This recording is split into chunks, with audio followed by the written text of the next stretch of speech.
When one looks at poetry and the era it was written, I don't think they can miss the Romantic era. And unfortunately, I don't think we're giving it enough attention, especially with the way we're progressing right now. I say that with the utmost focus on how artists connected with nature and how we refuse to do so or we fail to do so. Now, it is no surprise that we cannot connect with nature as much as them because we're not witnessing the Industrial Revolution firsthand from the beginning.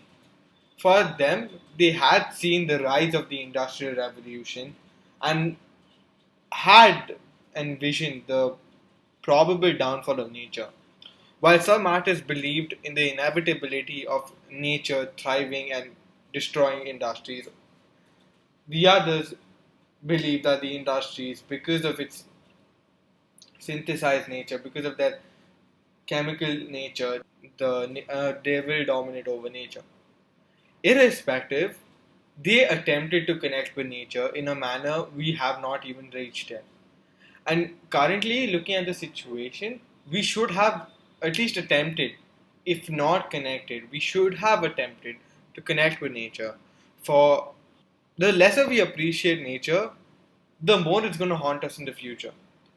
While some scientists predict that we've already reached the point where we have demolished nature to such an extent and made climate change such a prominent issue and such a unchangeable issue or unreversible issue that the world will not suffice till after a point. While some scientists disagree, the fact that we're able to reach a point where there are collective agreements on such a disastrous matter in itself is very dangerous and very thought provoking. And so is the nature of how we connect or how we refuse to connect with nature. When I talk about connecting with nature and the Romantic era, I do not necessarily mean romanticizing the idea of nature. Rather, the idea that we're giving it even some importance can be vital and should be vital. Because from Keats to Wordsworth, all of them weren't necessarily profound scientists or mm, experts in the field of nature, but they still realize the importance of how nature was or how nature existed.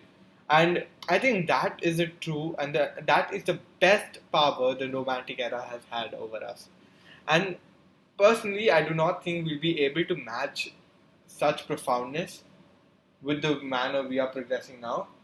And hence, we have made the inevitable aspect of their predicted inevitable aspect of nature dominating the industries true.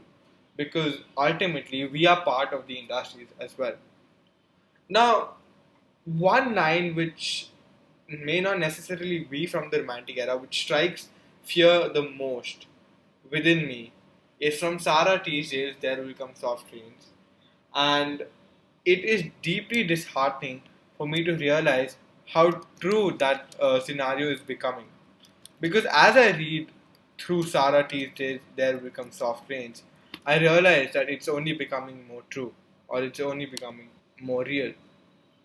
Now, it said, not one would mind, neither bird nor tree, if mankind perished utterly. And I cannot emphasize on how grim that line in itself is. How scared that makes me feel, how fearful I have become after reading upon that line and reflecting on how we're progressing. Because even though it was written at a time where they predicted that in the future there would be disasters regarding nature. We have made that a reality. We have made that fiction a reality. And I fail to recognize any sense of pride we should take in this. More so when elaborated upon in Ray Bradbury's short story, which I was studying in school, which now makes me have rather grim thoughts and makes me want to question the way we're progressing, was titled There Will Come Short Rains as well. And in that story, during August 5th, 2026, their house demolishes and is succumbing to nature, which is scary, as amusingly scary as it is, that in the next 5 years we will be living at the time Bradbury had predicted such a demolition. And we have no one else to blame but us. So, yes, while I believe that the Romantic era is vital and nature should be connected with, I also believe that we should definitely try to not overlook other aspects. I'm not saying nature is everything, but we definitely need to connect with nature, because the more we delay our connection with nature, the more we're gonna repent it.